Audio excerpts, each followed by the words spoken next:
Hi hello வணக்கம், இது உங்கள் சிவி ஜோன். காலை வணக்கம் டு ஆல். ஸோ இன்றைக்கி பார்த்தீங்கன்னா சூப்பரான தரமான 13வது வாரத்தோட ஃபைனல் ஓட்டிங் ரிசல்ட்ஸ் தான் பார்க்க போகிறோம். அதுக்கு முன்னாடி பார்க்குற எல்லாருமே நம்மளோட சேனலை சப்ஸ்கிரைப் பண்ணிட்டு பாருங்கள், லைக் பண்ணுங்கள், கமெண்ட் பண்ணுங்கள், ஷேர் பண்ணுங்கள். இப்போ வாங்க இந்த வீடியோக்குள்ள போகலாம். ஸோ நேற்று கண்டிப்பாக வந்து லைவ் ஃபுல் எபிசோட் எல்லாமே பார்த்துருப்பீங்க.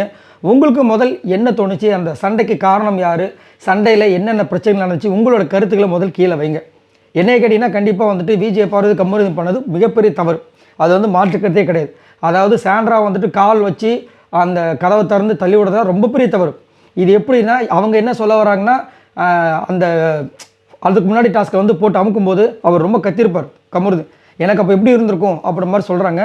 பட் அது எப்படி இருக்குமோ இது இப்படி இருக்குமோ, அது பண்ணது தப்புனா இதுவும் பண்ணது தப்பு தான். அது மாற்றுக்கிறதே கிடையாது. யாருமே வந்துட்டு இதை நியாயப்படுத்த முடியாது. ஆனால் இவங்க ட்ரிகர் பண்ணுற வார்த்தைகளை கண்டிப்பாக வந்துட்டு குறைச்சிருக்கணும். ஃபஸ்ட்டு ஸ்டார்ட் பண்ணது இவங்க தான். ஸோ இது எங்கே போய் முடிய போகுதுன்னு தெரில. பட் கண்டிப்பாக வந்துட்டு இது வந்துட்டு ரொம்ப பெரிய தவறு. சரிங்களா? ஸோ அதை பற்றி உங்களோட கருத்துக்களை சொல்லுங்கள். அது மட்டும் இல்லாமல் இன்றைக்கி கமருதீன் வெளியே போகிறது வாய்ப்புகள் இருக்குது, ரெட் கார்டு கொடுக்கப்பட வாய்ப்பு இருக்குன்ற மாதிரி ஒரு நியூஸ் போகுது. பட் இது அந்த எந்த அளவுக்கு உண்மை அப்படின்னு தெரியல. பட் ஃபுல்லாக வந்து ஸ்ப்ரெட் ஆகிட்டுருக்கு, சோஷியல் மீடியா ஃபுல்லாக வந்துட்டு ஸ்ப்ரெட் ஆகிட்டுருக்கு. காரணம் அவர் இந்த வாரம் பண்ண விஷயங்கள். ஸோ அதை பற்றி என்ன நினைக்கிறீங்கன்னு சொல்லுங்கள். அரோராவுக்கு வந்து டிக்கெட்டு ஃபினாலே சூப்பராக வந்துட்டு கிடச்சாச்சு. அவங்க தான் வந்து இந்த சீசன் 9ஓட டிக்கெட்டு ஃபினாலே வின்னர். ஸோ இப்போது இதில் ஒரு ட்விஸ்ட்டும் வந்து சொல்லிட்டு இருக்காங்க. ஏதோ பிபி மலையாளத்தில் வந்துட்டு டிக்கெட்டு ஃபினால வாங்கினவங்க தான் வந்துட்டு ஏதோ எவிக்டட் அப்படின்ற மாதிரி ஒரு சம்பவம் நடந்துச்சு. அதே மாதிரி இங்கே நடக்குமா அப்படின்ற மாதிரி போட்டுட்ருக்காங்க. நான் பிபி மலையாளம் பார்க்கல. உங்களுக்கு என்ன தோணுதுன்னு சொல்லுங்கள். பட் உண்மையிலே அரோராக்கு நம்ம வாழ்த்துக்கள் சொல்லி தான் ஆகணும். ஏன்னா எது எப்படியோ அவங்க அந்த டிக்கெட்டு ஃபினால வாங்கிட்டாங்க.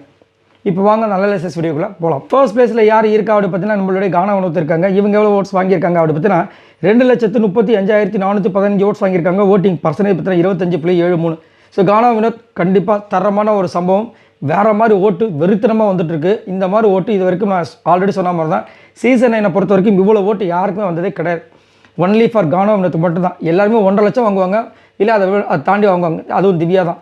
அதையும் தாண்டி இவ்வளோ தூரம் வாங்கியிருக்காங்கன்னா கண்டிப்பாக கானா வினோத்துக்கு ஏகப்பட்ட ரசிகர்கள் ஓட்டு போட்டு கண்டிப்பாக ஒரு டைட்டில் வினர் ஆகணும் அப்படி மாதிரி வந்துட்டு செமையான ஒரு விஷயத்தை கொடுக்குறாங்க. அதே மாதிரி நேற்று பார்த்தீங்கன்னா கமருதீன் பண்ண விஷயங்களை சூப்பராக வந்து தட்டி கேட்டார். என்ன தான் என் ஃப்ரெண்டாக இருந்தாலும் அவன் பண்ணது தப்புன்னு சொன்னார் பார்த்தீங்களா, அங்கே நிற்கிறார் வினோத். அது வந்து உண்மையிலே மாற்றுக்கிறதே கிடையாது.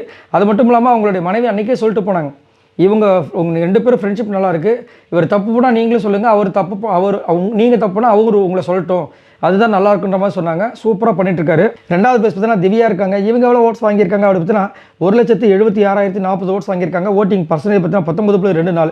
நேற்று நடந்த சண்டைகள் பார்த்தீங்கன்னா சாண்ட்ராக்கும் விஜய் பார்வதிக்கும் கமருதீனுக்கும். ஆனால் இவங்க வந்து நடுவில் பூந்து கையில் வந்து பட்டுருச்சு சொல்லிட்டு அவங்க கையில் அடிபட்டுச்சு, இல்லைன்னு சொல்ல முடியாது. அதாவது அது இடிச்சிருச்சு போல இருக்குது கையை.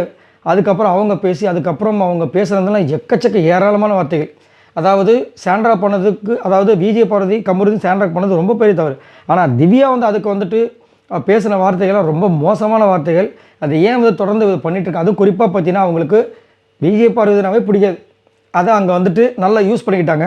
அதே ஒரே கேள்வி கேட்டாங்க விஜய் பார்வதி, சரி நாங்கள் வந்து தவறு பண்ணிட்டு நாங்கள் வந்துட்டு காருக்குள்ளே இருக்கோம், நீங்கள் போய் வெளியே போய் அவங்கள ஆறுதல் படுத்தலாமே, ஏன் நீங்கள் வெளியே போக மாட்டீங்க, நாங்கள் ஆடுறதுக்கு பேர் கேம்னா நீங்கள் பண்ணுறதுக்கு என்ன அப்படின்னு அவங்க கேட்குறதுக்கு அவங்களுக்கு பதில் இல்லை.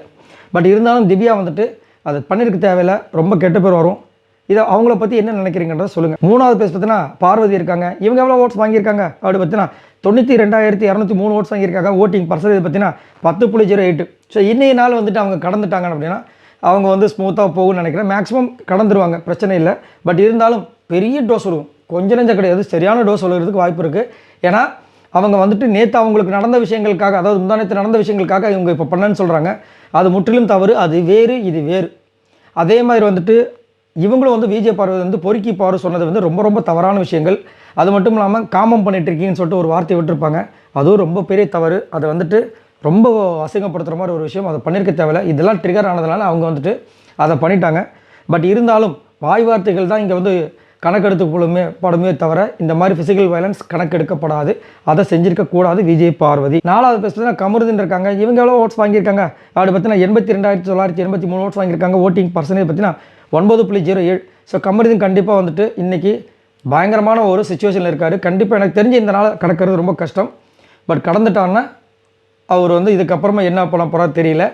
ஆனால் அதே மாதிரி விஜய் சேதுபதி வந்து வச்சு செய்வார். ஏன்னா மாறி மாறி வந்துட்டு விக்ரமாக இருந்தாலும் சரி, கமருதா இருந்தாலும் சரி, ஓ என்னென்னமோ வார்த்தைகள் யூஸ் பண்ணிட்டாங்க. எனக்கு ரொம்ப ஷாக்காக இருந்தது. அது மட்டும் இல்லாமல் ஓகே அவங்க ட்ரிகர் பண்ணுறாங்க தெரியுது. இவர் அதுக்குன்ட்டு பார்த்தீங்கன்னா எல்லா இடத்துலையுமே இதே மாதிரி வந்து வெளியிலும் ஒருத்தங்க ட்ரிகர் பண்ணுறாங்கன்னு சொல்லிட்டு சண்டை போட முடியுமா? ஏதாவது ஒரு இடத்துல அட்ஜஸ்ட் பண்ணி சைலண்ட்டாக இருக்க தான் செய்யணும். அப்போ தான் அவங்களோட விஷயங்கள் வெளியே வரும். நீங்கள் அவங்க ஒரு தடவை ட்ரிகர் பண்ணாங்கன்னு சொல்லிட்டு ஒரு 9 வாட்டி ட்ரிகர் பண்ணாங்கன்னா அங்கே நல்லாவே இருக்காது. அதை வந்து கமருதீன் பண்ணியிருக்கக்கூடாது, மாட்டிக்கிட்டார். 5வது பிளேஸ் பார்த்தீங்கன்னா சபரி இருக்காங்க. இவங்க எவ்வளோ ஓட்ஸ் வாங்கியிருக்காங்க அப்படி பார்த்தீங்கன்னா 78,910 ஓட்ஸ் வாங்கியிருக்காங்க. ஓட்டிங் பர்சன்டேஜ் பார்த்தீங்கன்னா 8.63. சபரி உண்மையிலே நல்ல மனிதர், தங்கமான மனிதர், மாற்றுக்கட்டத்தே கிடையாது. ஆனால் சாண்ட்ராவும் கமருதீனும் ஃபஸ்ட்டு ஸ்டார்ட் பண்ணும்போது வார்த்தைகள் எக்ஸ்சேஞ்ச் ஆகும்போது ஃபஸ்ட்டு வந்து இவங்க ஒரு வார்த்தை சொல்லியிருப்பாங்க. அதுக்கு அவர் ஸ்கேம்டான்னு சொல்லியிருப்பார். அதுக்கு இவங்க காமருதீன் சொல்லியிருப்பாங்க. அந்த டைமே சபரி இதை சொல்லியிருந்தால், அதாவது போதும் நிறுத்துங்க இது நிப்பாட்டுங்கன்னு சொல்லியிருந்தால் பிரச்சனையே வந்திருக்காது. ஏன்னா அதுக்கப்புறம் பயங்கரமாக சண்டை போட்டார். அதெல்லாம் பார்க்குறதுக்கு அப்பா சபரிக்கு இவ்வளோ கோவம் வருமா, செம்மப்பா அப்படின்ற மாதிரி தான் இருந்துச்சு. உண்மையிலே கூஸ் பம்ப்ஸ் மூவ்மெண்ட் மாதிரி இருந்துச்சு. பட் இருந்தாலும் அங்கே வந்துட்டு உண்மையிலேயே இவங்க எல்லாருமே நினச்சிருந்தா அந்த சண்டையை தடுத்துருக்கலாம். ஆனால் எல்லாருமே என்ன நினச்சாங்கன்னா சைலண்ட்டாக இருந்துட்டாங்க. அவங்க சண்டை போட்டுக்கிட்டு நம்ம போக வேண்டான்னு. அதுக்கப்புறமா வந்து இவ்வளோ பெரிய பிரச்சனை வந்ததுக்கப்புறமா இவ்வளோ பொங்குறவங்க ஏன் அதை முதலே வந்து தடுக்கலை? அதை சபரி பண்ணியிருக்கணும். அதில் எனக்கு கொஞ்சம் டிசப்பாயின்மெண்ட். சபரி பண்ணியிருந்தாருன்னா இன்யாரும் அவர் தான் ஹீரோ, கண்டிப்பாக வந்து எங்கேயோ போயிருப்பார். ஏன்னா அவர் பண்ண விஷயங்கள் சூப்பரான விஷயங்கள். எனக்கு டிக்கெட்டு ஃபினால வரலாம் பரவாயில்லன்னு சொல்லிட்டு சாண்ட்ராக்காக இறங்கி போயிருக்கார். ஸோ சண்டை நடக்கும்போதே இந்த விஷயத்தை கொஞ்சம் எடுத்து சொல்லியிருந்தாங்கன்னா செம்ம மாசாக இருந்திருக்கும். அதை ஏன் மிஸ் பண்ணான்னு தெரியல. உங்களுக்கு என்ன தோணுதுன்னு சொல்லுங்கள். 6வது பெஸ்ட்டில் தான் சாண்ட்ரா இருக்காங்க. இவங்க எவ்வளோ ஓட்ஸ் வாங்கியிருக்காங்க அப்படி பார்த்தீங்கன்னா 78,017 ஓட்ஸ் வாங்கியிருக்காங்க. ஓட்டிங் பர்சன்டேஜ் பார்த்தீங்கன்னா 8.53. நிறைய பேர் வந்து அவங்க வந்து நடிக்கிறாங்க, கீழே விழுந்து அப்படிலாம் சொல்கிறாங்க. பட் ஹெல்த் இஷ்யூவில் நம்ம அந்த வார்த்தையை யூஸ் பண்ண வேண்டிய அவசியம் இல்லை. ஏன்னா அது அவங்களுக்கு தான் தெரியும். ஏன்னா ஆல்ரெடி ப்ரெசென்ட் போயிட்டு வந்தப்போ வந்து மயக்கம் போட்டு விழுந்தவங்க. ஸோ அவங்களோட ஹெல்த் இஷ்யூ எப்படி இருக்குன்னு தெரியாது. அது மட்டும் இல்லாமல் அவங்களும் வந்து கொஞ்சம் சைலண்ட்டாக இருந்திருக்கலாம். பட் அவங்களுக்கு ரொம்ப பெரிய ஒரு இது. ஆனால் இப்போ சேஃப்டியாக இருக்காங்க. நேற்று நைட்டே வந்துட்டு பிக் பாஸ் அதை வந்துட்டு ஒரு ½ அன் ஹவரில் அனௌன்ஸ் பண்ணிட்டாரு. சேஃப்டியாக தான் இருக்காங்க. ஸோ இருந்தாலும் சாண்ட்ரா இன்றைக்கி வந்துட்டு பயங்கரமாக இருக்க போகுது. இன்றைக்கின்னு இல்லை, அடுத்த வாரங்கள் வந்து பிரஜனர் உள்ளே வராரு. பயங்கரமாக இருக்க போகுது, செம்மையாக இருக்க போகுது. போங்க. 7வது பிளேஸ் பார்த்தீங்கன்னா அரோரா இருக்காங்க. இவங்க எவ்வளோ ஓட்ஸ் வாங்கியிருக்காங்க அப்படி பார்த்தீங்கன்னா 74,636 ஓட்ஸ் வாங்கியிருக்காங்க. ஓட்டிங் பர்சன்டேஜ் பார்த்தீங்கன்னா 8.16. ஸோ அரோரா கண்டிப்பாக வந்துட்டு ஏதோ ஒரு அதிர்ஷ்டங்க வேற மாதிரி. அதாவது கமருதீன் சண்டை, சாண்ட்ரா சண்டை, விஜய் பாலு சண்டை, திவ்யா சண்டை, வினோத் சண்டை, நேற்று சபரி சண்டை, விக்ரம் சண்டை, சுபிக்ஷா கூட சண்டை. அரோரா சைலண்ட்டாக உட்காந்துருந்தாங்க. அதுதான் டிக்கெட்டு ஃபினாலே. அந்த பொண்ணு தெரியுது எங்கே பேசணுமோ அங்கே பேசுவாங்க, இல்லைன்னா சைலண்ட் ஆகிடுவாங்க. ஒரு வார்த்தை பேசலையே பா வேற மாதிரி. 8வது பேசுனா விக்ரம் இருக்காங்க. இவங்க எவ்வளோ ஓட்ஸ் வாங்கியிருக்காங்க அப்படி பார்த்தீங்கன்னா 61,856 ஓட்ஸ் வாங்கியிருக்காங்க. ஓட்டிங் பர்சன்டேஜ் பார்த்தீங்கன்னா 6.76. ஸோ விக்ரம் கண்டிப்பாக வந்துட்டு இந்த தவறை செஞ்சுருக்க வேண்டாம். ஆமாம் அவர் கோவம் வந்திருக்கும். கண்டிப்பாக வந்து சக போட்டியால் கீழே விழும்போது அந்த மாதிரி கண்டிப்பாக கோவம் வரும். பட் அதிகப்படியான கெட்ட வார்த்தைகள் யூஸ் பண்ணிட்டார்.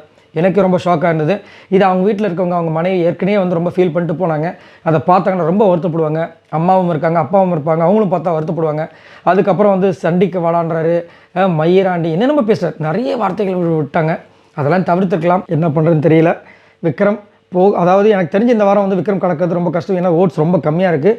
டிக்கெட்டு ஃபினாலையும் அவர் இல்லை. ஸோ அப்படின்னு இருக்கும்போது விக்ரம் இந்த வாரம் கடக்கிறது ரொம்ப கஷ்டம்னு நினைக்கிறேன். உங்களுக்கு என்ன தோணுதுன்னு சொல்லுங்கள். லாஸ்ட்டாக பார்த்தீங்கன்னா சுபிக்ஷா இருக்காங்க. இவங்க எவ்வளோ ஓட்ஸ் வாங்கியிருக்காங்க அப்படி பார்த்தீங்கன்னா 34,765 ஓட்ஸ் வாங்கியிருக்காங்க. ஓட்டிங் பர்சன்டேஜ் பார்த்தீங்கன்னா 3.8. ஸோ சுபிக்ஷா இந்த வாரம் கண்டிப்பாக வந்துட்டு ரொம்ப கஷ்டம். அது மட்டும் இல்லாமல் அவங்களுக்கு இந்த பணப்பெட்டி கிடைச்சா அவங்களோட வாழ்வாதாரத்துக்கு நல்லாயிருக்கும் நம்மளாம் நினைக்கிறோம். பட் அது ரொம்ப கஷ்டம்னு நினைக்கிறேன். ஏன்னா ஓட்ஸ் ரொம்ப கம்மியாக இருக்குது. இந்த வாரம் வெளியே போகிறதுக்கு வாய்ப்பு எக்கச்சக்கமாக இருக்குது. பார்க்கலாம் என்ன நடக்குதுன்னு. இவங்களாரும் மொத்தமாக உங்களோட ஓட்ஸ் இது வரைக்கும் பார்த்தீங்கன்னா 9,14,825 ஓட்ஸ் வாங்கியிருக்காங்க. ஸோ இதை பற்றி உங்களோட கருத்துக்களை சொல்லுங்கள். பாய் நண்பர்களே.